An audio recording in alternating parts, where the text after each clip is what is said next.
Buenas tardes a todos. En primer lugar, justificar mi presencia aquí como secretario de la Facultad de Derecho. El profesor doctor Miguel Olmedo Cardenete, decano de la Facultad, se encuentra ahora mismo fuera de Granada y ha tenido la amabilidad y yo la oportunidad de sustituirle en un acto que además a mí me gusta especialmente por el ámbito al que corresponde. Siempre promuevo los viajes del decano cuando sé que va a haber algún acto como este porque me da la oportunidad de poder hablar directamente con los miembros de la mesa.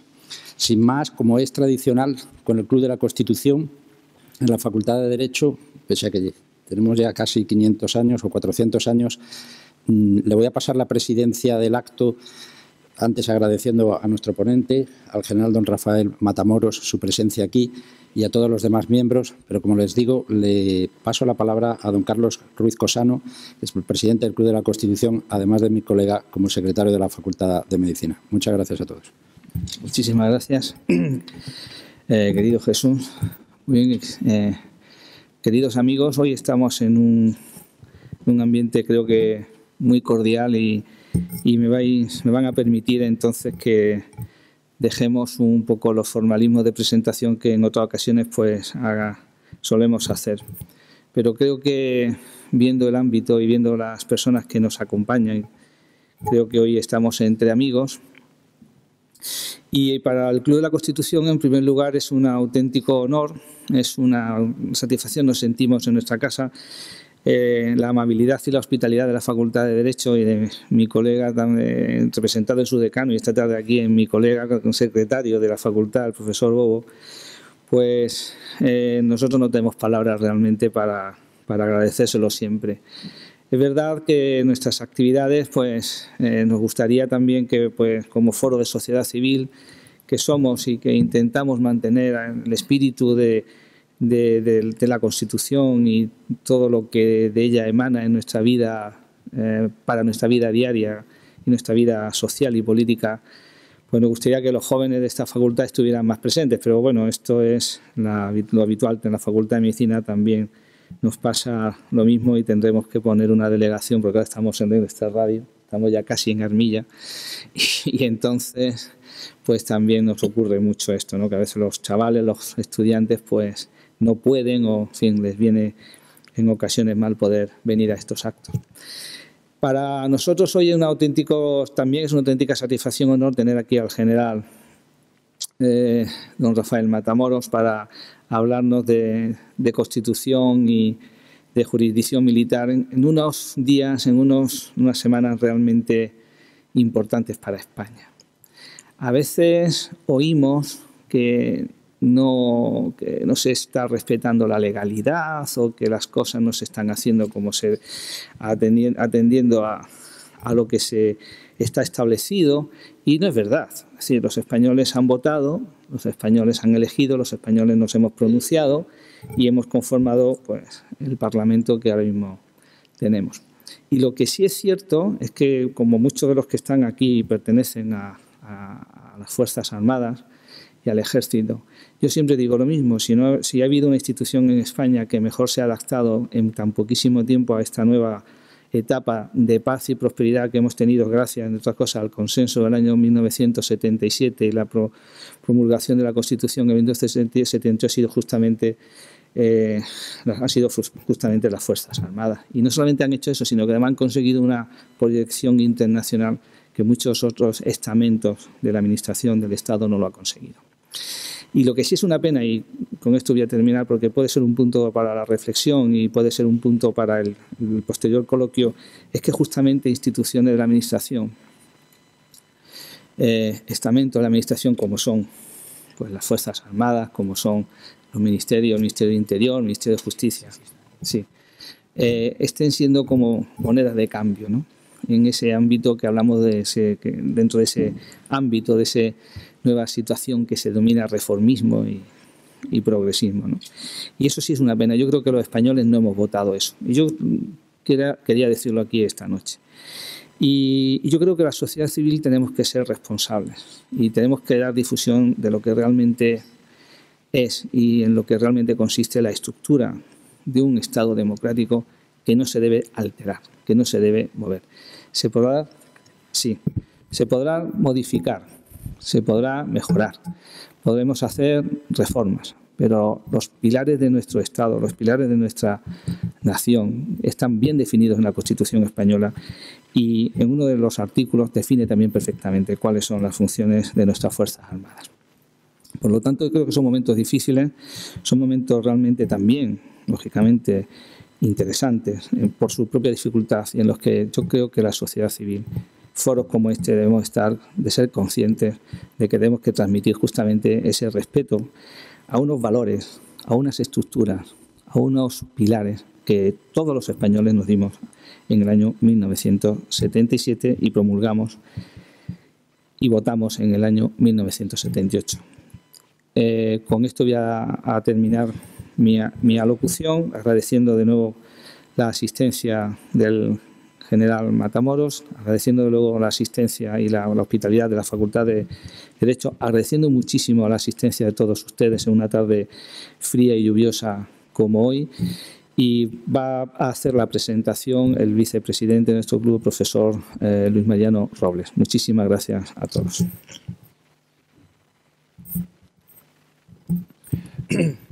Muchas gracias.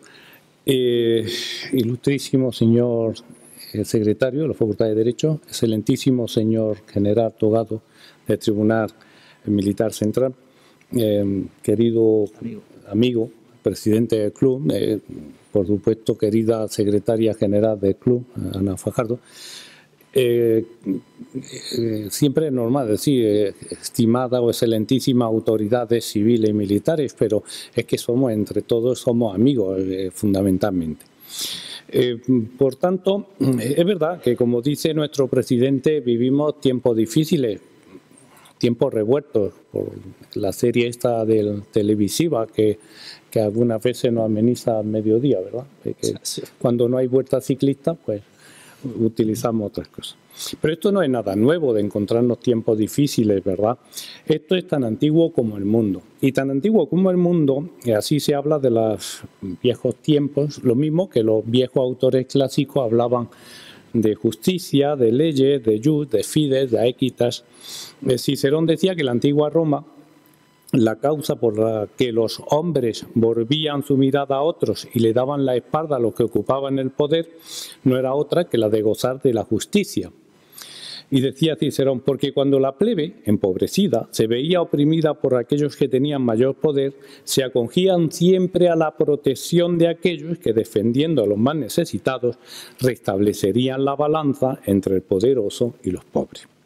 Pero rápidamente el propio Cicerón, en una obra que se llama De Officis, sobre los deberes que hay que hacer en la República, avisaba del peligro de las doctrinas populistas, esto es, de los que van en busca de la popularidad y recurren a ganarse el favor del pueblo, prometiendo cosas, me refiero a Roma, como entonces era la cuestión agrícola y hoy podría ser la reforma agraria o la ocupación forzosa de viviendas vacías, por poner un ejemplo. Esto ya ocurría en el siglo I a.C., no es nada nuevo. Y ellos proponían arrojar a los dueños de sus tierras estableciendo la condonación de las deudas. En el siglo I a.C. Y decía Cicerón, esto conduce a destruir los fundamentos del Estado y de la concordia, la cual no puede existir cuando le quitan a uno sus bienes para dárselo a otros que nada han hecho para ganárselos. La justicia desaparece cuando uno no puede poseer lo que legítimamente le pertenece, entre otras cosas, porque aquellos a quienes se le entrega estos bienes acaba desinteresándose de ellos, de los bienes entregados, como si no lo hubieran recibido, o lo que es peor, como si tuvieran derecho a ellos. Esto sin haberlo merecido. La naturaleza humana es así y de desagradecido está el mundo lleno. Por cierto, que hablando de los gastos que se hacían para agradar al pueblo, pero que en realidad no socorren necesidad alguna, el deleite de la muchedumbre es para muy corto tiempo. Ya decía Aristóteles que este tipo de deleite solo puede ser agradable a los niños, a las mujeres y a los esclavos, o a los que merecen ser tratados como esclavos, pero a ningún hombre cabal. Hoy tenemos entre nosotros a un hombre cabal. Tenemos a don Rafael Matamoros Martínez, general consejero togado del Cuerpo Jurídico Militar. que ingresó por oposición en 1980 y que actualmente es el auditor presidente del Tribunal Militar Central. Ha ocupado destino en Santa Cruz de Tenerife, en Barcelona. Ha estado 16 años en la asesoría jurídica de la Dirección General de la Guardia Civil. Pasó destinado como asesor jurídico a la Fuerza Europea de Acción Rápida, el EUROFOR, con sede en Florencia. Durante este periodo ha participado en la Operación Concordia, dirigida por la Unión Europea en la antigua República Yugoslava de Macedonia. Ha sido legal advisor del comandante de la Fuerza de la Unión Europea, EUFOR. Ha sido director de la Escuela Militar de Estudios Jurídicos, subdirector general de Recursos e Información Administrativa en el Ministerio de Defensa y vocal togado del Tribunal Militar Central.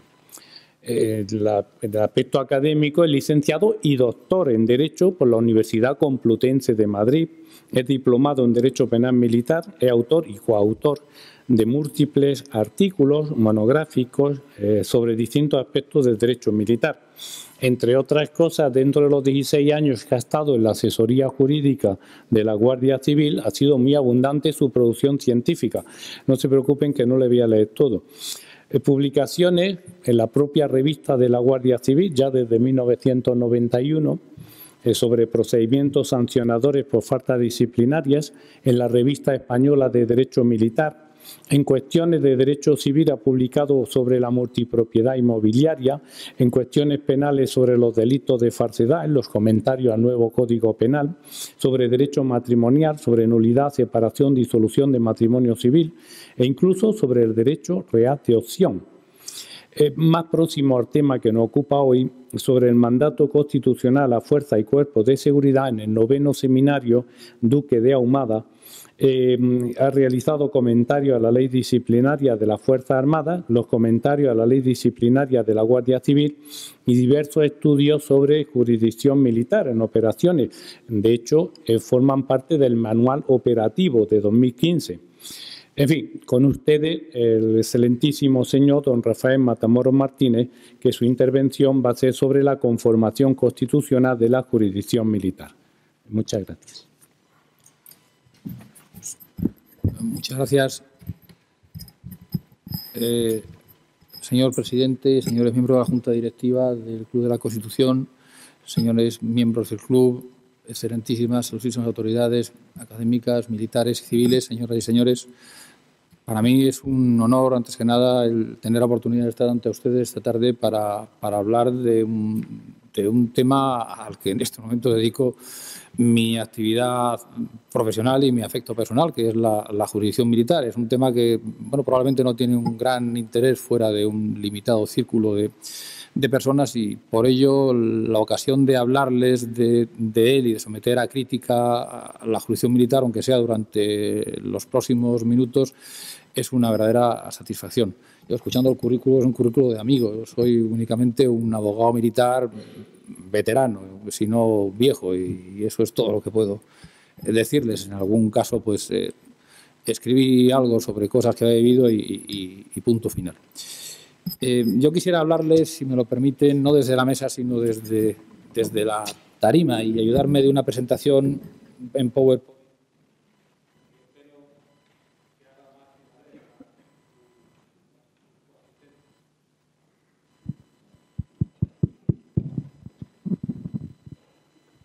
Gracias.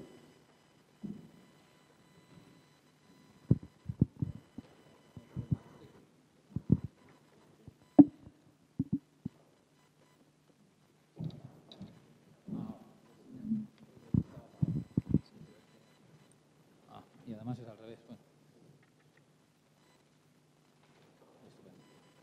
Así no lo conseguía, enviando la onda al otro lado. Bien. En mi intervención trataré de los temas que aparecen en este sumario, básicamente primero un apunte histórico, espero que no sea demasiado pesado. A continuación, ahora sí, unas consideraciones sobre el principio de unidad jurisdiccional. Después quisiera insistir en la conexión entre la jurisdicción militar y la defensa nacional, para pasar a dar una panorámica de lo que son los tribunales y juzgados militares. También quisiera hacer incidencia sobre la potestad disciplinaria militar y, por último, unas palabras sobre la competencia de la jurisdicción militar. Todo esto para intentar dar un vistazo a las distintas facetas del artículo 117 de la Constitución, que es donde se ubica, como saben, el reconocimiento constitucional de la jurisdicción militar. Y empiezo con una consideración preliminar. Los documentos internacionales son importantes porque, aunque no pasen inmediatamente a nuestro ordenamiento jurídico, sí nos dan una idea de por dónde van a ir las cosas. En este caso, en materia de jurisdicción militar, es relevante un documento poco conocido, pero de trascendencia. Es el llamado informe o los principios de COO, que recogen el informe del relator especial de una subcomisión sobre la justicia militar que se elaboró, presentó y aprobó en el Consejo Económico y Social de Naciones Unidas. En este informe, que es bastante crítico con la jurisdicción militar, sin embargo, se parte de un punto inicial que aparece en el principio octavo párrafo 29, que les transcribo en la parte izquierda de la diapositiva. Decía el señor Decaux, dice el Consejo Económico y Social de Naciones Unidas, que la jurisdicción militar tiene una justificación irreductible por la necesidad de que haya justicia donde están los ejércitos, allí donde no puede llegar el juez ordinario. Esta es la justificación de la jurisdicción militar. Critica naturalmente los excesos de la jurisdicción militar, es decir, no puede convertirse en un fuero personal. La jurisdicción militar no es un sistema de justicia para que se juzgue a los militares de forma distinta a los demás ciudadanos. Es una necesidad de la sociedad para mantener la justicia también en el seno de los ejércitos. Este es el punto de partida del que quisiera arrancar. Vamos a hacer un poquito de historia de España. La jurisdicción militar nace en España con el Estado moderno, con los ejércitos permanentes. Es en ese momento cuando se siente la necesidad de un sistema de justicia que acompañe a nuestros ejércitos, fuera de España inicialmente y fuera y dentro de España después.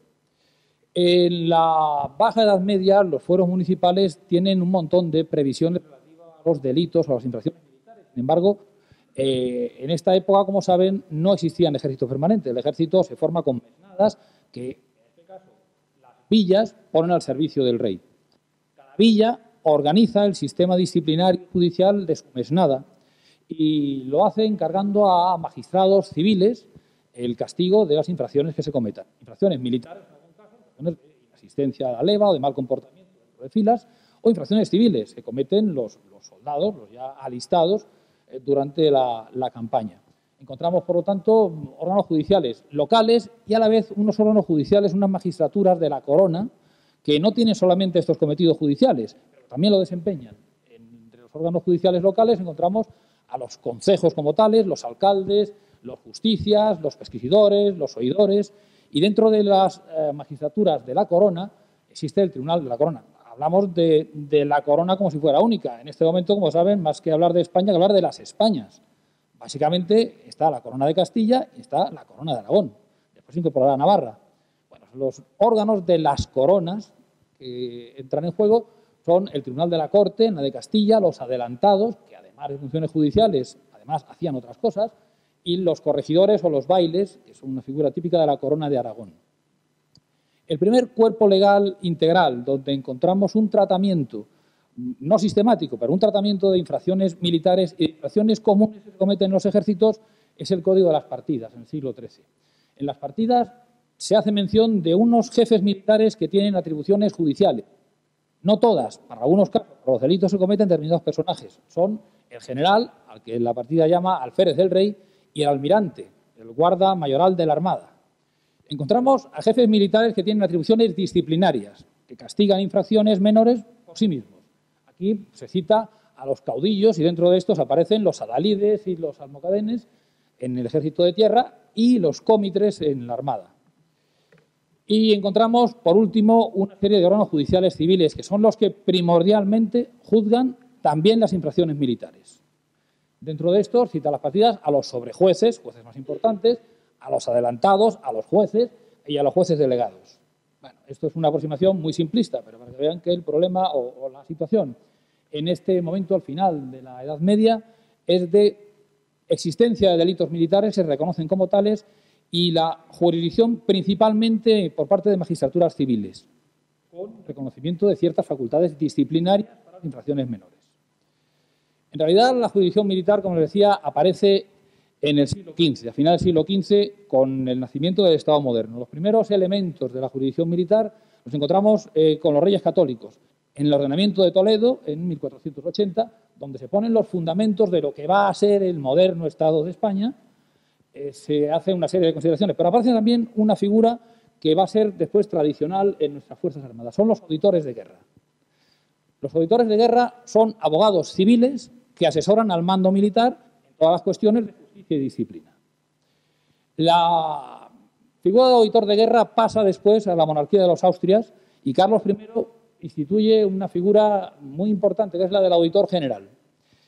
Los auditores generales del emperador, en este caso del rey de España, también emperador, los dos primeros lo debieron hacer tan bien que consiguieron que la figura se consagrara en las ordenanzas de Alejandro Farnesio a finales del siglo XVI. Los dos primeros auditores generales fueron el doctor Juan Estracius, del que aparecen algunas menciones en ciertos textos, y sobre todo Baltasar de Ayala. Baltasar de Ayala publica un tratado de justicia militar. Alejandro Farnesio, entonces el mejor general de su época, y Felipe II lo tenía muy bueno, promulga en Flandes unas ordenanzas que son el primer, por lo que toca a la justicia, el primer código de justicia militar de los ejércitos de España. Y en él recoge la figura del auditor general. También hay auditores y jueces militares. A pesar de este nombre de jueces militares, son todos funcionarios civiles. Son abogados civiles que, sin embargo, por la confianza que le merecen al mando militar, tienen facultades delegadas del mando. El capitán general delega en el auditor general las facultades disciplinarias y las facultades de castigo de delitos militares. En este momento aparece una verdadera jurisdicción militar que incluso se ensancha, porque hay una serie de causas de desafuero. Determinados delitos comunes cometidos por militares van a ser juzgados por el auditor general, por la justicia militar. Con la monarquía borbónica se pasa al sistema de ordenanzas más sistematizadas. Encontramos las dos de Felipe III, una de Felipe IV. Son Austrias. Con los Borbones, Felipe V dicta unas nuevas ordenanzas e introduce en el derecho militar español una figura que pervivió durante muchos siglos, es el Consejo de Guerra. Es de inspiración francesa y los consejos de guerra van a convertirse en los órganos que juzguen las infracciones militares, mientras que los auditores militares juzgarán las infracciones civiles cometidas por militares. Es un sistema que pone las bases de lo que seguirá siendo en los siglos posteriores. Damos un salto en el tiempo para no perdernos y ya en el siglo XIX, a principios del siglo XIX, salidos de la guerra de la independencia, nos aparece un órgano que va a pervivir con otras denominaciones, que es el Tribunal Supremo de Guerra y Marina.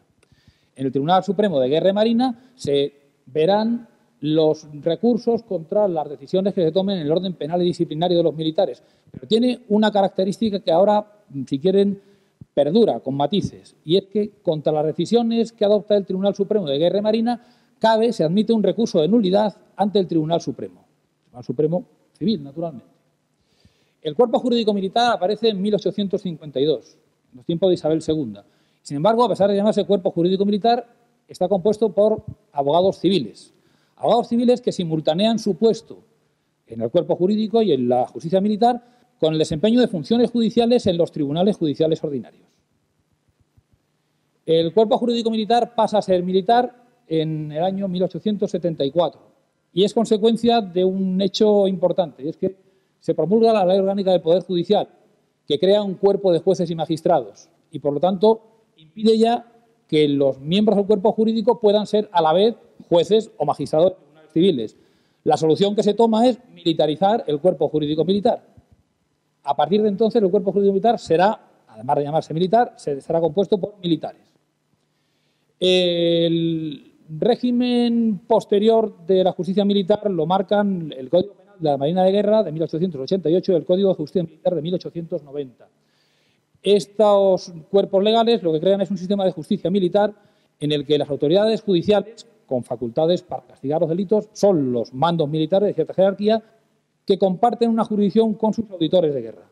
De manera que tienen que estar de común acuerdo el mando militar y el auditor de guerra para adoptar las decisiones de castigar los delitos militares. La competencia de la jurisdicción militar se amplía y estará en esta situación durante 150 años más, casi.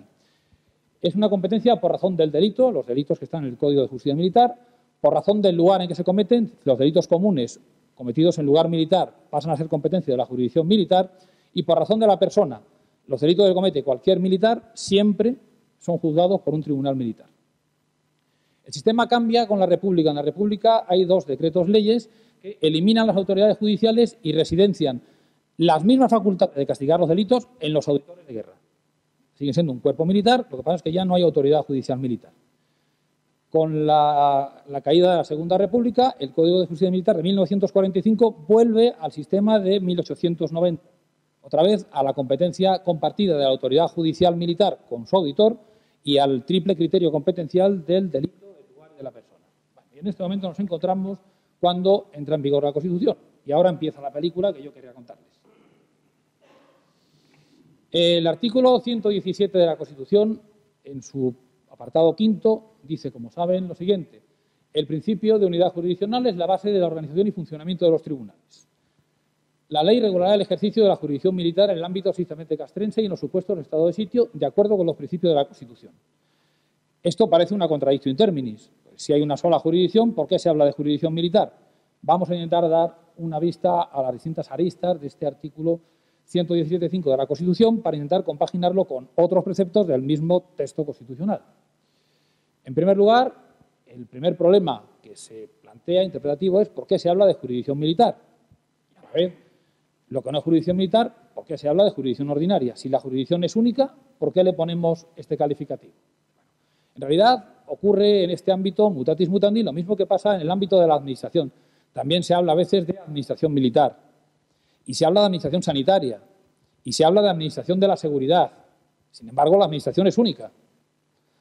El empleo del adjetivo militar para calificar a la jurisdicción militar no tiene un sentido más que descriptivo. Designa a un conjunto de jueces y tribunales que dentro de la única jurisdicción presentan ciertas características especiales, pero sin ser excepción al principio de unidad jurisdiccional, que es lo que inicialmente proclama el artículo 117.5.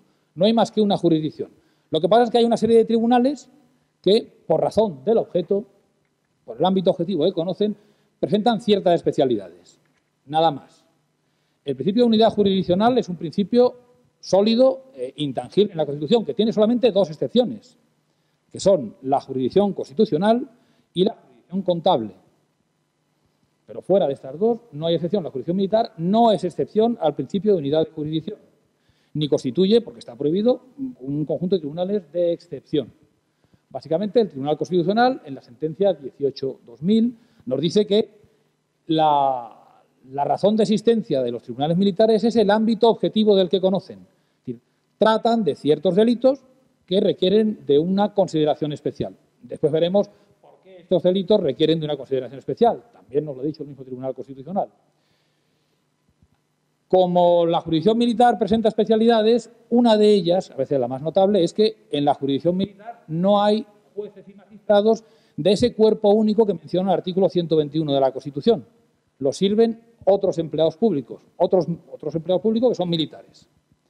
Esto, siendo una peculiaridad, no pasa de ser algo que entra dentro de la especialidad de la jurisdicción militar. También lo ha dicho el Tribunal Constitucional. Lo importante no es que los jueces pertenezcan al cuerpo único, porque hay otros jueces, como los del Tribunal Constitucional, que no pertenecen al cuerpo único. Lo importante es cómo se gestiona la independencia de los jueces que no pertenecen al cuerpo único. De igual modo que se gestiona la independencia de los jueces que sí pertenecen a ese cuerpo único. En definitiva, la Constitución nos dice que el Estatuto de los Jueces de Carrera del Cuerpo Único lo regula la Ley Orgánica del Poder Judicial. El Estatuto de los Jueces Militares lo regula la ley. En realidad son 2 leyes orgánicas. Segunda cuestión que nos suscita el artículo 117.5 de la Constitución. Es la relativa a los jueces y tribunales militares. Entonces, este conjunto de órganos que hemos agrupado con la denominación de jurisdicción militar, no lo hemos hecho nosotros, lo ha hecho la Constitución, ¿cómo son? Son exactamente igual que los demás tribunales. En primer lugar, son titulares de la potestad jurisdiccional, la potestad de juzgar y hacer ejecutar lo juzgado. Una potestad que es exclusiva de los jueces y tribunales, nadie más lo tiene. Solo los jueces y tribunales pueden juzgar y ejecutar lo juzgado. Pues los jueces y tribunales militares están dentro de los jueces y tribunales, por lo tanto tienen la capacidad, ejercen la potestad de juzgar y hacer ejecutar lo juzgado. En segundo lugar, los tribunales militares son también independientes y responsables, como quiere el artículo 117 de la Constitución, los apartados primero y segundo, que sean todos los jueces y tribunales. Fíjese bien, la independencia judicial va siempre de la mano de la responsabilidad. El juez es independiente, sí, y responde de sus actos. Cuando el juez se equivoca, incurre en responsabilidad, dirían, como todo el mundo. En tercer lugar, los tribunales militares, como los ordinarios, están sometidos únicamente al imperio de la ley. Lo dice el artículo 117 de la Constitución en el apartado primero. ¿Por qué? Porque la justicia es un valor superior del Estado. Lo dice el artículo 1.1 de la Constitución. ¿Por qué? Porque la Constitución garantiza también el principio de seguridad y la legalidad jurídica. Y la seguridad jurídica, perdón. Lo dice el artículo 9.3 de la Constitución. Por lo tanto, este artículo no es extraño. Es perfectamente congruente con el sistema constitucional. En el ámbito competencial que les corresponde, los jueces y tribunales militares son juez ordinario predeterminado por la ley. Aunque hablemos de jurisdicción militar y jurisdicción ordinaria, la jurisdicción militar es jurisdicción ordinaria dentro de su ámbito de actuación. El juez militar es el juez ordinario predeterminado por la ley. Es el que proporciona la tutela judicial efectiva de los derechos. Esto resulta de lo que nos dicen los artículos 117, apartado sexto, se prohíben los tribunales de excepción.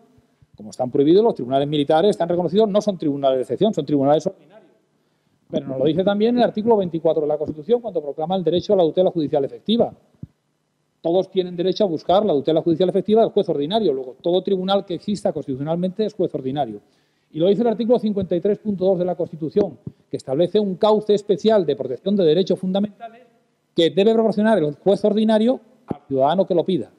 El tribunal militar también es juez ordinario en ese sentido, porque existe un procedimiento especial de tutela de derechos fundamentales en el ámbito militar, es el contencioso disciplinar preferente y sumario. Existe, por lo tanto, el tribunal militar es el juez ordinario que proporciona, en términos del artículo 53 de la Constitución, la tutela judicial efectiva ante las violaciones de los derechos fundamentales. El Tribunal Supremo. Bueno, hablábamos de esta unidad de jurisdicción y dentro de la jurisdicción, que es única, una especie de apartado conceptual donde aparecen unos tribunales y juzgados que tienen una nota de especialidad. Sin embargo, al final, nos dice la Constitución, en la cúspide de la jurisdicción existe un solo órgano, que es superior en todos los órdenes, es el Tribunal Supremo. Por lo tanto, todos los jueces y tribunales, con las únicas excepciones de los jueces y tribunales que constituyen excepción al principio de unidad de jurisdicción, es decir, el Tribunal Constitucional y el Tribunal de Cuentas, están sometidos al control funcional del Tribunal Supremo. Los jueces y tribunales militares también están sometidos al control funcional del Tribunal Supremo. Tribunal Supremo que no es jurisdicción militar, desde luego, ni es jurisdicción ordinaria, es jurisdicción. El adjetivo que califica al Tribunal Supremo es supremo, no ordinario, no militar. El Tribunal Supremo.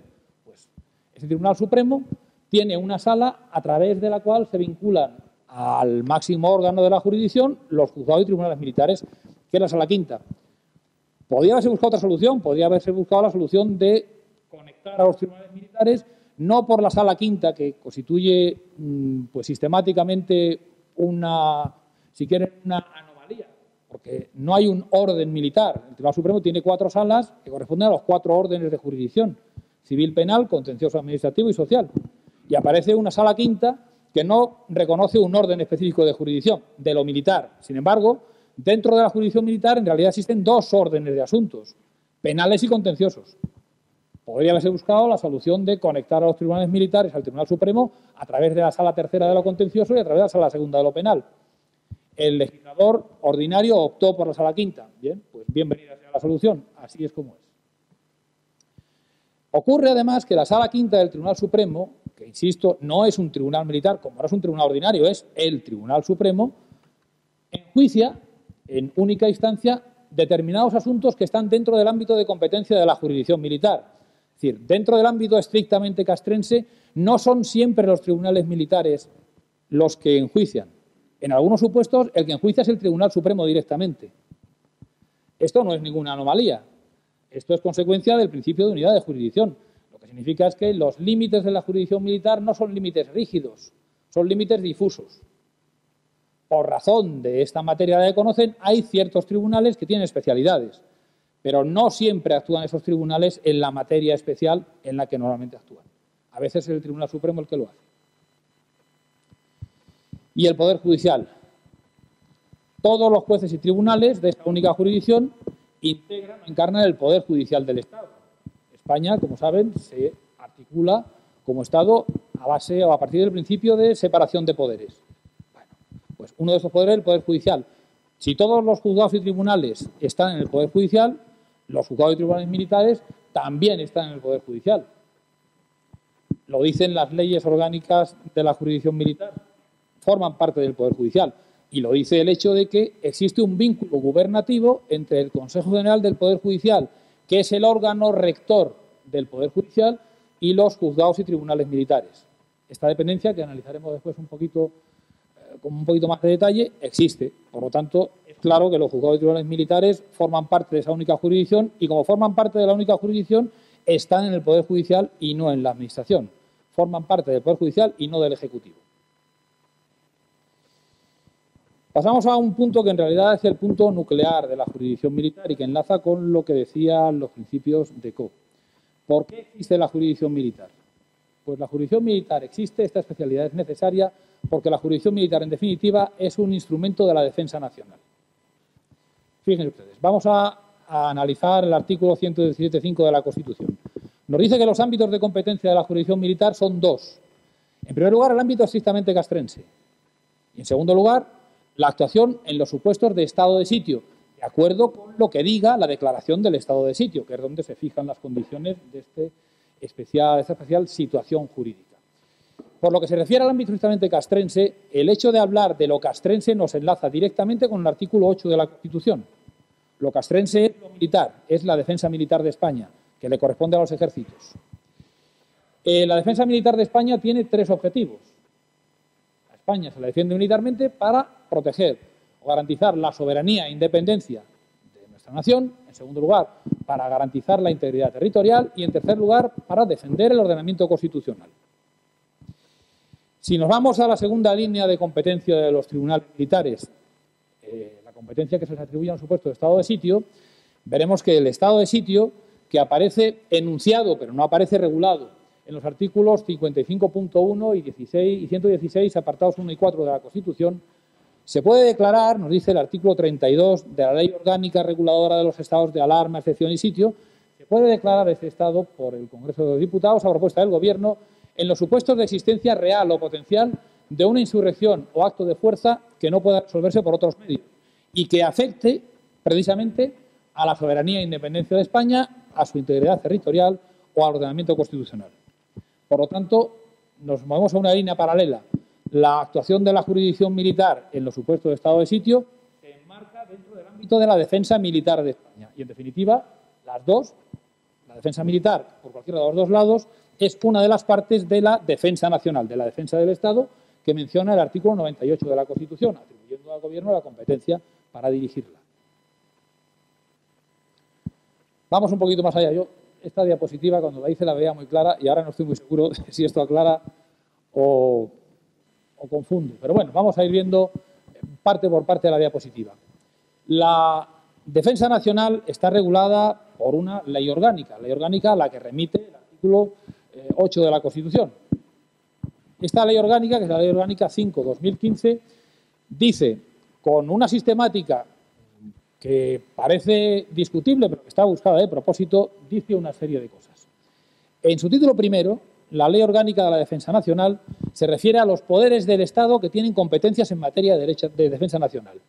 Y aquí aparecen nombrados nominatim, en primer lugar, la corona, el rey, que los tiene, porque a tenor del artículo 62.h de la Constitución, el rey es el jefe de las Fuerzas Armadas. Fíjense, no dice la Constitución que se mandan las Fuerzas Armadas en nombre del rey, como si dice que la justicia se administra en nombre del rey. Dice que el rey es el jefe, ejerce el mando de las Fuerzas Armadas. En segundo lugar, tiene competencias en materia de defensa nacional, porque dice la ley, el legislativo, las Cortes, que tienen las competencias que menciona el artículo 4 de la Ley Orgánica de Defensa Nacional. Luego se desarrollan al hablar de las misiones militares que pueden desarrollar las Fuerzas Armadas. En tercer lugar, son competentes diversos órganos del Poder Ejecutivo. El Gobierno, que tiene la competencia máxima del artículo 97 de la Constitución de dirigir la defensa nacional, el presidente del Gobierno, que tiene las competencias que le atribuye, aparte de la Ley de Defensa Nacional, el artículo 2F de la Ley del Gobierno, que dice lo mismo, el Ministro de Defensa y el Consejo de Defensa Nacional. En esta enumeración de poderes aparece, por lo tanto, la corona, el legislativo y el ejecutivo. ¿Y el judicial? ¿Dónde está el Poder Judicial? El Poder Judicial no aparece en el título primero, pero está en la Defensa Nacional. Ahora lo vemos. El título segundo de la Ley de Defensa Nacional se refiere a la organización de la defensa militar. La defensa nacional es más que la defensa militar, pero el núcleo de la defensa nacional es la defensa militar. Y la defensa militar, dice la Ley de Defensa Nacional, descansa sobre 3 patas. Tiene 3 elementos básicos. El más importante de los elementos de la defensa militar es el que menciona el capítulo segundo de este título segundo, son las Fuerzas Armadas.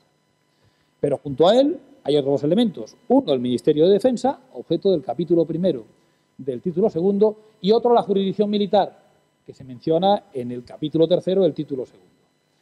La jurisdicción militar contribuye, por lo tanto, o tiene comisión contribuir a la defensa nacional y articula la participación del Poder Judicial en la defensa nacional. El tercer poder del Estado también participa en la defensa nacional a través de la jurisdicción militar. De hecho, el único artículo de este capítulo tercero del título segundo de la Ley Orgánica de Defensa Nacional dice lo mismo que dice el artículo 3.2 de la Ley Orgánica del Poder Judicial. Los órganos de la jurisdicción militar integrantes del Poder Judicial del Estado basan su organización y funcionamiento en el principio de unidad jurisdiccional y administran justicia en el ámbito estrictamente castrense y, en su caso, en las materias que establezca la declaración del estado de sitio, de acuerdo con la Constitución y lo dispuesto en las leyes penales, procesales y disciplinarias militares. Esta es la razón de ser de la jurisdicción militar, la defensa nacional. La defensa militar como parte de la defensa nacional. La defensa nacional tiene más elementos, claro, porque en esta enumeración faltan, claro. La defensa nacional pone en marcha todos los recursos de la nación. Por encima de la defensa militar, el título quinto de la Ley Orgánica de Defensa Nacional dice hay otros elementos que contribuyen a la defensa. Entre ellos destaca la Guardia Civil. Habla de más. Habla también del Cuerpo Nacional de Policía, habla del Centro Nacional de Inteligencia y habla en general de otros recursos. Son todos los recursos de la nación. Esto es congruente con lo que dice el artículo 30 de la Constitución. Los españoles tienen el derecho y el deber de defender a España. Son los recursos personales de España y los medios materiales. El artículo 128.1 de la Constitución nos dice que toda la riqueza del país está subordinada al interés general. Ahí entra la subordinación de la riqueza de los medios materiales en la defensa nacional. Este es el panorama de la defensa nacional y este es el lugar donde se encaja la jurisdicción militar. Y en realidad su razón de ser, porque la razón de ser de la jurisdicción militar, que explica por qué este conjunto de tribunales que conocen de una materia especial tienen diferencias respecto de los demás juzgados y tribunales del Poder Judicial, nos lo explican los preámbulos de la Ley de Competencia y Organización de la Jurisdicción Militar y del Código Penal Militar. La jurisdicción militar existe, y para eso apareció, para garantizar la prevalencia de los principios de jerarquía, disciplina y unidad dentro de las Fuerzas Armadas. Esta función es una función instrumental. ¿Para qué hay que garantizar la previdencia de los principios de jerarquía, disciplina y unidad en las Fuerzas Armadas? ¿Porque a las Fuerzas Armadas les gusta mucho ser disciplinado y ser jerarquizado y estar unido? No, esto es una consecuencia, son instrumentales. Porque a través de la prevalencia de los principios de disciplina, jerarquía y unidad, en el plano colectivo, las Fuerzas Armadas y los cuerpos militares pueden cumplir los objetivos que tienen asignados constitucionalmente, que se resumen en la defensa militar de la comunidad como bien constitucional.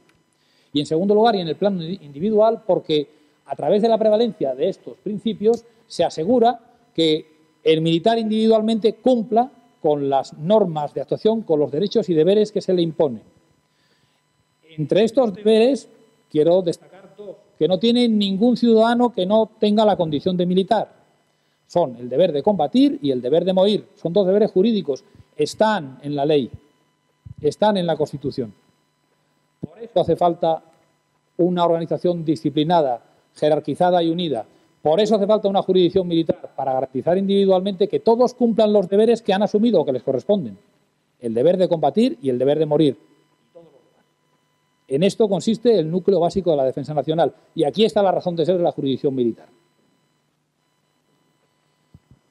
Bueno, después de haberles contado lo anterior, y espero haber sido bastante convincente, porque entiendo que es la verdad, vamos a hacer un vistazo a cuáles son esos jueces y tribunales que tienen un estatuto especial diferenciado del resto de los tribunales y juzgados que conforman el Poder Judicial. Encontramos los tribunales que forman la jurisdicción militar están por debajo de esa línea roja. Por encima está la Sala Quinta del Tribunal Supremo. Pero como ya sabemos, el Tribunal Supremo no es un tribunal militar, no es un tribunal ordinario, es el Tribunal Supremo. Los tribunales militares están organizados siguiendo un criterio muy propio de los años 80. Un criterio que tiene en cuenta la prevalencia del principio de disciplina a la hora del enjuiciamiento, pero que ahora resulta probablemente anacrónico. Se establecen dos líneas de tribunales, pero no dándoles competencias funcionales diferentes. Los dos tipos son tribunales de enjuiciamiento, no hay sistema de apelación. Esto es una deficiencia de la jurisdicción militar, como lo era de la jurisdicción ordinaria hasta la última reforma de la Ley Orgánica del Poder Judicial. El Tribunal Militar Central es el órgano que en su sala de gobierno dirige gobernativamente a todos los órganos de la jurisdicción militar y que en el ámbito jurisdiccional le corresponde el enjuiciamiento penal de los delitos del ámbito precisamente castrense cometidos por militares de empleo entre comandante y general de división, o capitán de corbeta y vicealmirante. El Tribunal Militar, como todo tribunal de enjuiciamiento, el central tiene unos juzgados de instrucción que preparan los juicios. La función de instrucción es la preparación de las vistas penales. Y tiene una fiscalía, la Fiscalía Jurídico-Militar. En todos los tribunales hay una fiscalía. En el Tribunal Militar Central también la hay. Y existen después 5 tribunales militares territoriales que también son tribunales de enjuiciamiento, pero que en lo penal enjuician a los militares, por delitos del ámbito castrense, a los militares de empleo de capitán o inferior. Dirán, bueno, esto es una organización de tribunales de fuero. Hay militares que están aforados en el Tribunal Militar Central y probablemente tienen razón. Posiblemente este es uno de los puntos que habría de cambiar. No eliminando el principio jerárquico de que quienes juzgan sean de empleo superior, sino poniendo un solo tribunal que juzgue a todos los militares. Un tribunal de generales que juzgue a todos los militares, desde general hasta soldado. Esto probablemente será la evolución de la jurisdicción, pero en este momento la realidad legal es esta. ¿Cuáles son los principios que rigen la configuración y actuación de los tribunales militares? Pues exactamente los mismos que rigen a los tribunales ordinarios. En primer lugar, y como ya les decía, los tribunales militares están integrados en el Poder Judicial del Estado. Lo dice la Ley Orgánica del Poder Judicial en el artículo 3.2, lo dice la Ley de Competencia y Organización de la Jurisdicción Militar en el artículo 1 y lo dice el artículo 14 de la Ley de Defensa Nacional.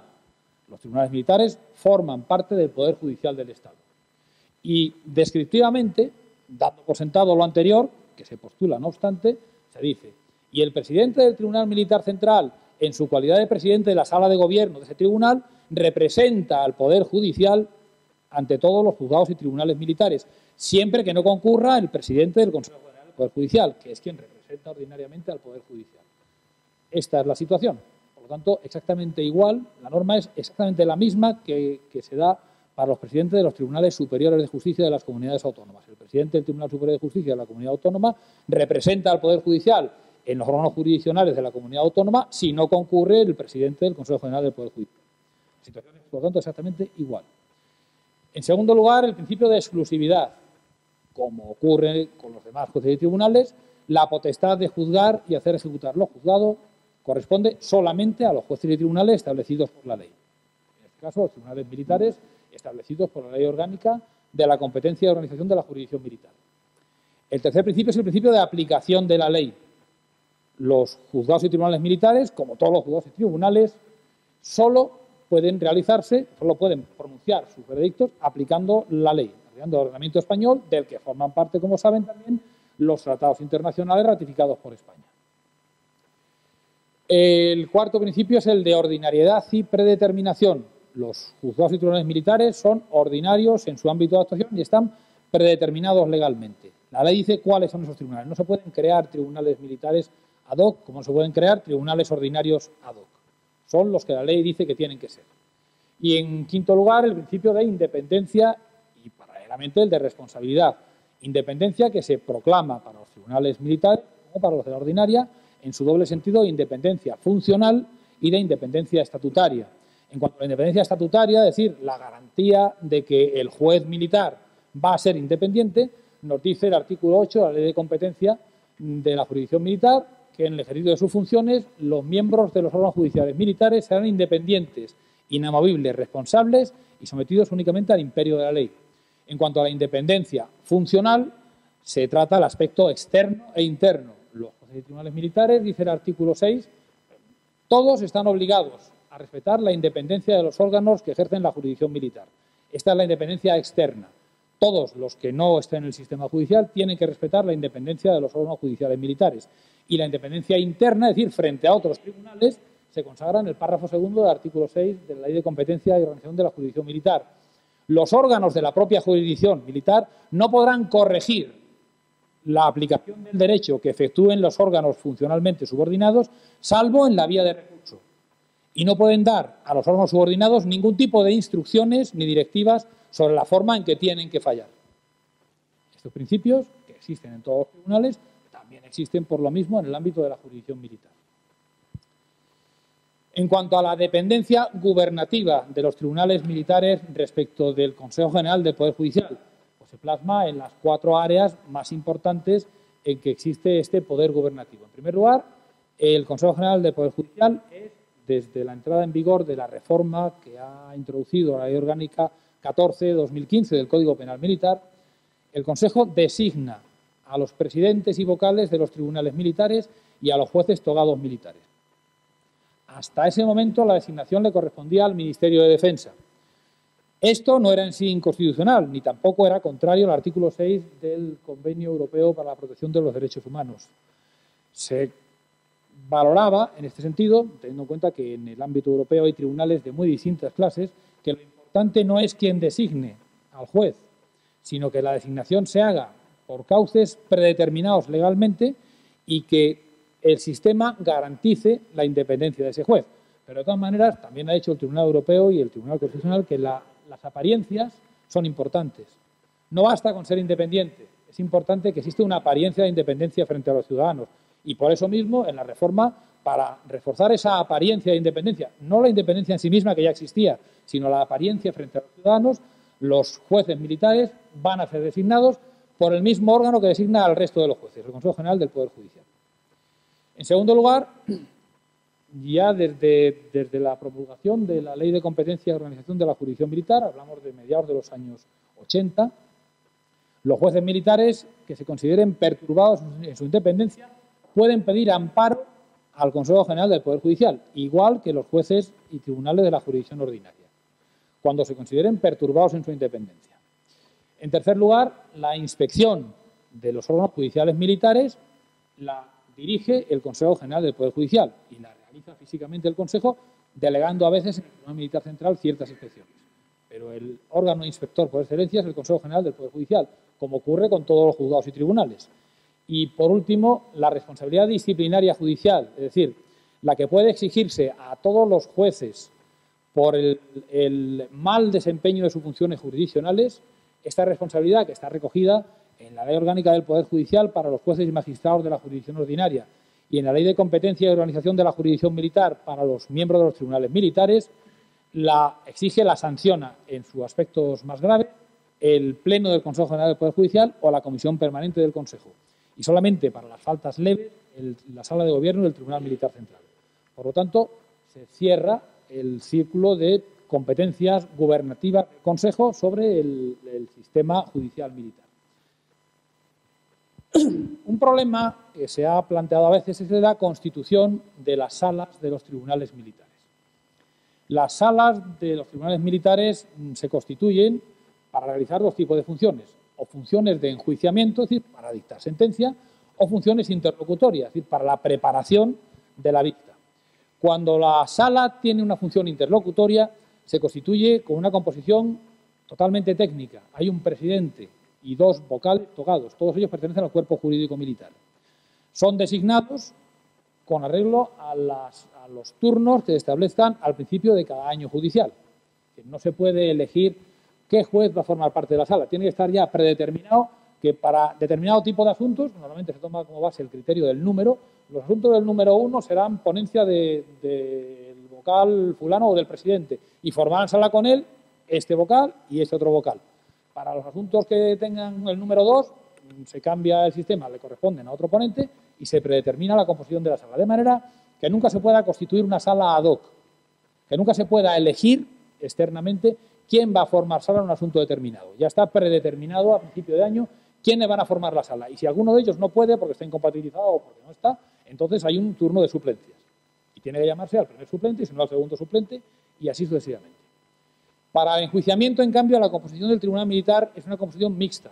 Tiene 2 vocales, el presidente, y un vocal togado del cuerpo jurídico y un vocal militar de los cuerpos generales de los ejércitos o de la Guardia Civil. La composición no deja de estar predeterminada porque al vocal militar no se le designa, sino que se le insacula, es decir, por sorteo, dentro de una lista que a principio de año judicial tienen que enviar al Tribunal Militar Central o los tribunales militares territoriales las autoridades militares, indicando para los tribunales territoriales quiénes son los comandantes que en ese momento están destinados en órganos del territorio y, en el caso del Tribunal Militar Central, quiénes son los generales de brigada o contraalmirantes que están destinados en Madrid para los ejércitos o en toda la Guardia Civil para la Guardia Civil. La razón es que en la Guardia Civil los generales son bastante menos y los asuntos, sobre todo los contenciosos, son bastante más. A partir de esta lista, que no se cambia durante todo el año judicial, si hay alguna baja porque alguien asciende o alguien se retira, sigue estando en la lista. Si se designa, habrá que hacer una nueva designación. Por sorteo, en el Tribunal Militar Central tenemos un precioso bombo de bingo, donde se meten las bolas, con el secretario relator, y si quieren las partes comparecen, se le da 2 vueltecitas al chisme, y el número que sale se contrasta con el número de la lista, y ese es el designado. Se nombra un titular y un suplente cada vez. De manera que también está predeterminado. En este caso, que está predeterminado es que será del azar el que diga cuál va a ser el vocal militar. Pero nadie designa a un vocal militar, como no se designa a los demás miembros, a los otros 2 miembros de la sala. Son el juez ordinario predeterminado por la ley. Se ha cuestionado si es admisible que existan en un tribunal jueces que no sean jueces técnicos, jueces escabinos. El Tribunal Europeo de Derechos Humanos, que se ha enfrentado con este problema con alguna frecuencia, lo que nos dice básicamente en los casos Lavens contra Letonia y Prosokov contra Rusia, es que no hay ningún problema en que existan jueces que no sean jueces técnicos en el tribunal. Si bien lo deseable es que haya una mayoría de jueces técnicos, de jueces juristas. Y con esto queda salvado. En las salas de los tribunales militares siempre hay mayoría de jueces juristas, son siempre 2, y vocal militar que siempre 1. También tengo que decirles que en mi experiencia, en los 4 años que llevo en el Tribunal Militar Central, nunca ha habido ningún tipo de discrepancia. No se trata de decir, como hay 2 jueces del cuerpo jurídico, acoquinan al vocal militar y siempre son mayoría. Yo siempre he tomado las decisiones por unanimidad, siempre. No he conocido ningún caso de voto particular. Se han dado en otras salas, nunca en las salas de las que yo he formado parte. De manera que siempre se consensúan las decisiones y si hay discrepancias en materia de entidad de la pena, se hace como dice el Código Penal. Se va eligiendo progresivamente la pena más baja hasta que se llega a un consenso entre los 3 miembros de la sala. Esta es la forma en que funcionan los tribunales militares. Es una forma avalada por el Tribunal Europeo de Derechos Humanos y que, por lo tanto, cumple todos los estándares necesarios, no solamente de constitucionalidad, sino de homologación en el ámbito internacional. No estaría completa lo que les estoy contando si no hablamos de la potestad disciplinaria militar. Habrán oído hablar muchas veces de los delitos bagatela, ahora están muy de moda, los delitos pequeños que saturan el sistema judicial. Bueno, yendo de abajo hacia arriba, el sistema sancionador militar tiene 2 partes distintas. Tiene una parte penal, de la que conocen los tribunales, y tiene una parte disciplinaria. Las faltas disciplinarias se mueven en el ámbito administrativo. Hay autoridades militares, por tanto autoridades administrativas, que pueden imponer determinado tipo de sanciones. Nos dice la exposición de motivos del Código Penal que los delitos militares, que en la parte penal se ventilan los atentados más graves a los bienes jurídicos que estén relacionados con los fines que corresponden a las Fuerzas Armadas y a la Guardia Civil, en su caso, los medios puestos a su disposición y el incumplimiento de las obligaciones de carácter militar. Son las infracciones más graves. En cambio, en la parte disciplinaria, la exposición de motivos de la ley disciplinaria de las Fuerzas Armadas, que se puede transponer a la ley disciplinaria de la Guardia Civil, nos dice que aquí lo que se ventila son las infracciones menos graves a estos bienes jurídicos y referidos únicamente al incumplimiento de obligaciones estatutarias militares, no a los fines que corresponden a las Fuerzas Armadas, no a los medios que se ponen a disposición de las Fuerzas Armadas. Esto, digamos, es la parte pequeña. Entre la parte penal y la parte disciplinaria existe una zona gris buscada de propósito por el legislador, porque los tipos penales y los tipos disciplinarios muchas veces tienen una definición parecida. Varían los verbos, varían los adjetivos a la hora de definir el tipo. Vamos, por ejemplo, para buscar un tema de actualidad, el acoso laboral o sexual o por razón de género. La definición del tipo del Código Penal Militar y de los tipos de las leyes disciplinarias de Fuerzas Armadas y la Guardia Civil son muy parecidas. Será la entidad del hecho que estemos valorando la que determinará si puede ser ventilada y sancionada en el ámbito disciplinario por ser una de las infracciones bagatela, entre comillas, es decir, toda infracción, sobre todo si tiene una víctima, es una infracción seria, es algo que no se puede tomar a broma. La cuestión está en si vale la pena utilizar el sistema penal o si puede ventilarse a través del sistema disciplinario, teniendo en cuenta que el sistema disciplinario militar es absolutamente enérgico, porque no está incluida, como veremos, la prohibición constitucional de imponer sanciones privativas de libertad en el ámbito militar. Están exceptuadas. Por lo tanto, en el ámbito militar y en Fuerzas Armadas se pueden imponer y se imponen sanciones privativas de libertad. Y el resto de sanciones, las privativas de derecho, son semejantes a las penas. Por lo tanto, el sistema disciplinario militar tiene la gran ventaja de que da una respuesta más rápida y tan enérgica como la penal. La cuestión está no en elegir si la cosa es penal o disciplinario, sino en determinar si el hecho en cuestión pasa del umbral mínimo de lo penal. El principio sería no matar moscas a cañonazos. Si podemos matarla con el matamoscas, lo haremos antes y con la misma eficiencia. Esta es la idea. Por eso existe esa zona gris, para que haya una zona de valoración. Sin embargo, tengan en cuenta, como también veremos, no se trata de que las autoridades administrativas militares puedan, por su propia iniciativa, no llevar al ámbito penal conductas que merecerían un reproche penal, porque la actuación administrativa sancionadora está sometida después, como toda actividad administrativa, al control jurisdiccional, a través del recurso contencioso disciplinario. Es decir, la actividad de la administración, cuando sanciona, es una actividad inicial, pero está sometida a un control a posteriori. La actividad penal de la jurisdicción militar es una actividad que desde el primer momento se desarrolla en sede judicial, con las consecuencias de ventaja o desventaja de que cada caso se deduce. El sistema penal es más enérgico, pero es más lento. El sistema disciplinario posee una energía inferior, pero es más rápido. Esto es lo que tiene que juzgarse en función de la entidad del hecho. Bueno, estos dos componentes, o el componente disciplinario, para centrar la cuestión, tiene su amparo dentro de la potestad sancionadora de la Administración, que reconoce el artículo 25.1 de la Constitución, cuando dice que nadie puede ser sancionado o condenado por acciones o omisiones que en el momento de producirse no constituyan delito, falta o infracción administrativa. Por lo tanto, se puede sancionar cuando la ley establece que el hecho es punible como infracción administrativa. Todo esto sin tener nunca perder de vista que, como ha señalado el Tribunal Europeo de Derechos Humanos y también nuestro Tribunal Constitucional, el poder sancionador del Estado es único. Es decir, tanto si se da respuesta a un ilícito punible en vía penal como en vía administrativa, los tribunales por una parte o las autoridades militares por otra están ejercitando el único poder sancionador del Estado. Y este poder sancionador del Estado siempre tiene que estar sometido a control judicial. Será un control inicial o será un control posterior, pero siempre habrá un control de los tribunales porque se trata de ejercer un único poder del Estado. En cuanto a la potestad, al control al que me refería de la potestad disciplinaria, si se fijan, tendríamos que hacer, yendo de abajo hacia arriba, una triple distinción.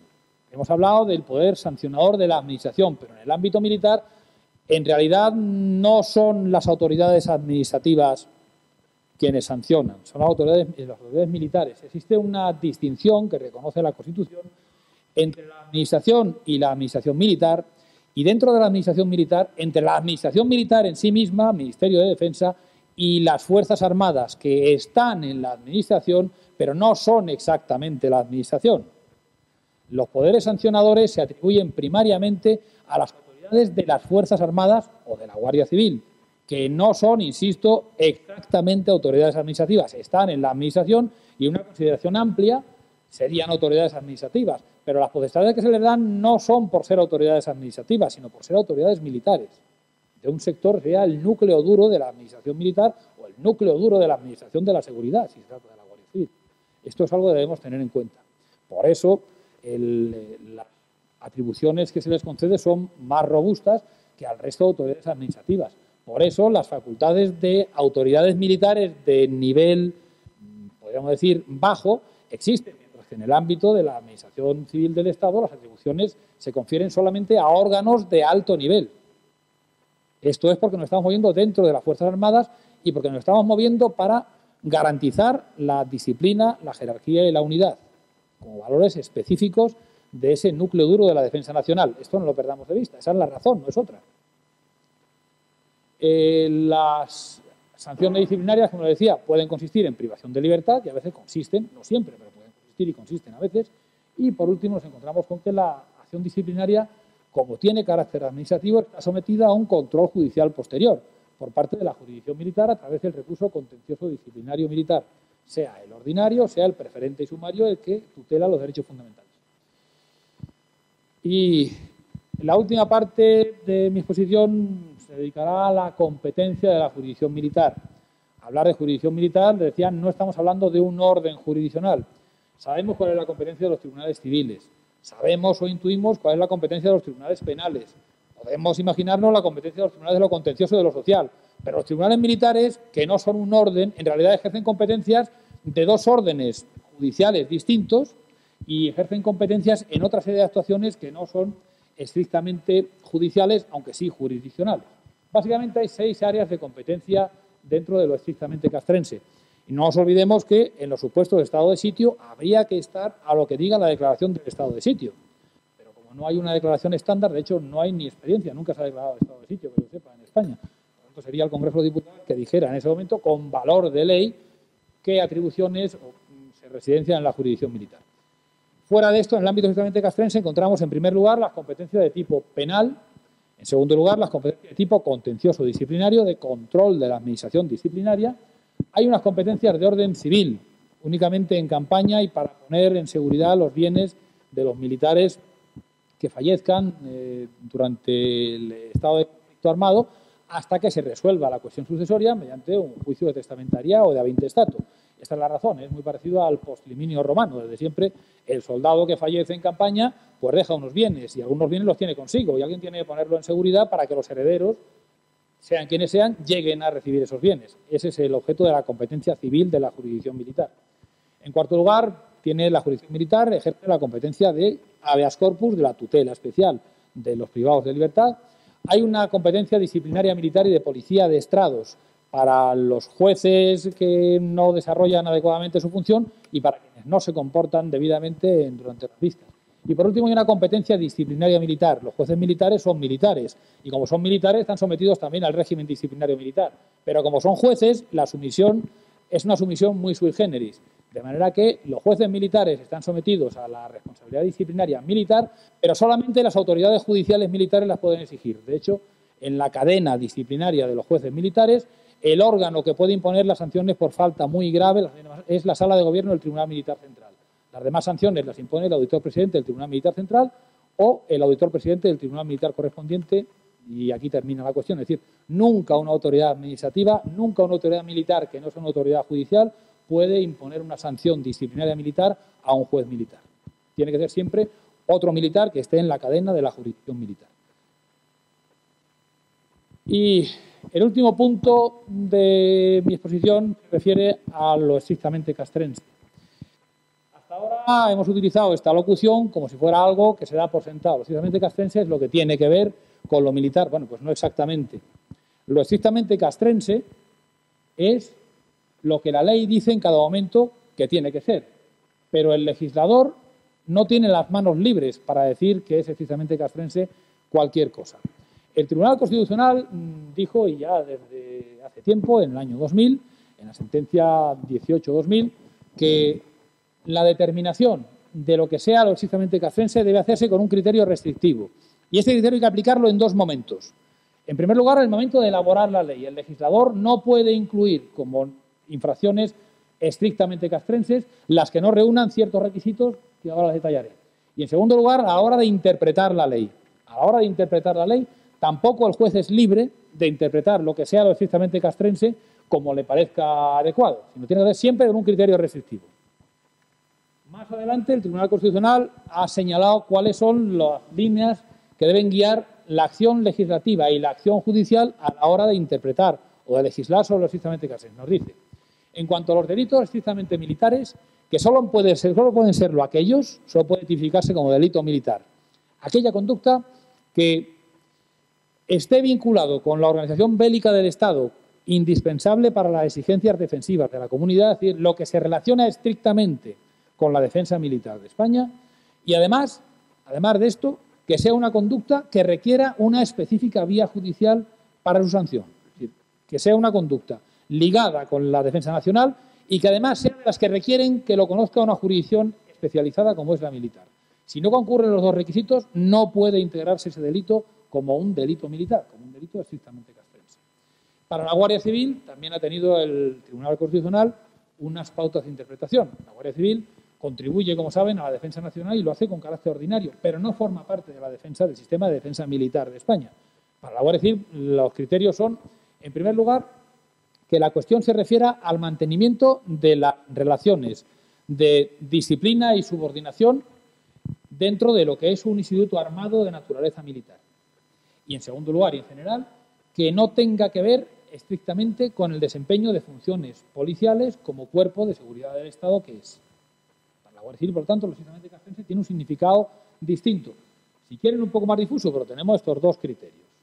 Que se relacione con la organización jerarquizada de lo que es un instituto armado y, en segundo lugar, que no tenga que ver con el desempeño de funciones policiales. Bueno, pues con todo esto tenemos que trabajar. Sin embargo, tengan en cuenta que a pesar del criterio restrictivo, o quizá el criterio es restrictivo porque las penas que pueden imponerse por estos delitos castrenses son penas que pueden ser más aflictivas que el resto de penas del sistema penológico común. La Constitución nos dice, y esto es relevante, artículo 15, que queda abolida la pena de muerte, principio básico, salvo lo que puedan disponer las leyes militares para tiempo de guerra.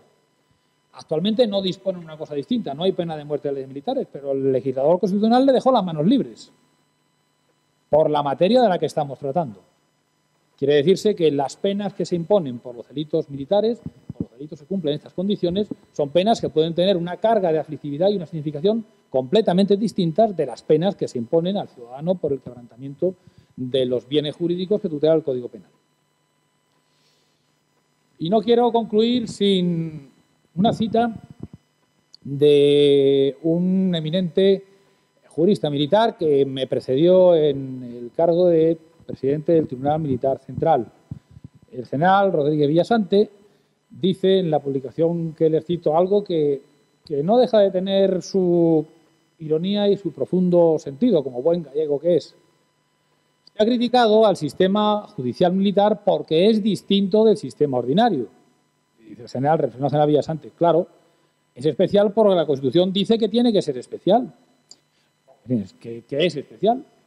¿En qué será especial? En lo que sea preciso. No es que el sistema judicial militar no tenga que parecerse en nada al sistema judicial ordinario, pero a la vez y por otro lado no tiene que reproducir miméticamente el sistema judicial ordinario. El sistema judicial militar pudiera ser sin ninguna perturbación igual que el sistema judicial ordinario, tendría que ser igual que este sistema, y si fueran los dos iguales no tendría sentido que existiera, lo que nos llevaría paradójicamente a pensar que el artículo 117.5 de la Constitución es inconstitucional. Esto por definición no puede ser así. La jurisdicción militar es especial porque tiene que ser especial en lo que tenga que ser especial, y esto lo quiere la misma Constitución. Este es el punto de final que enlaza con el punto de partida.